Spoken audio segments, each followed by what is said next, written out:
Hi అండి. నమస్తే. నేను మీ రమ. ది రమ కిచెన్‌కి స్వాగతం. ఈరోజు మన రెసిపీ ఒక simple snack recipe.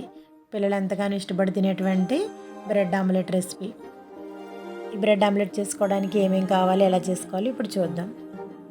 Bread omelette చేసుకోవడానికి కావాల్సిన పదార్థాలు ఇక్కడ నేను 2 ఎగ్స్ తీసుకున్నాను. అలాగే 2 బ్రెడ్ స్లైసెస్, ఒక ఉల్లిపాయ, ఒక టమాటో, కొంచెంగా పచ్చిమిర్చి తరుగు, కొంచెం కొత్తిమీర తరుగు. ఇప్పుడు తయారీ విధానం చూద్దాం. ముందుగా ఒక బౌల్ తీసుకొని ఎగ్స్ని బ్రేక్ చేసి దాంట్లో వేసుకోవాలి. ఇది వేసిన తర్వాత దీంట్లోనే మనం తరిగి పెట్టుకున్నటువంటి టమాటో ముక్కలు, ఉల్లిపాయ ముక్కలు, పచ్చిమిర్చి, కొత్తిమీర తరుగు అన్నీ వేసి బాగా కలుపుకోవాలి. ఇలా కలిపిన తర్వాత కొంచెంగా ఉప్పు, కారం వేసి మరొకసారి బాగా కలుపుకోవాలి. ఇప్పుడు ఒక పెనం పెట్టుకొని అది వేడైన తర్వాత దాని మీద కొంచెంగా నెయ్యి వేసుకోవాలి.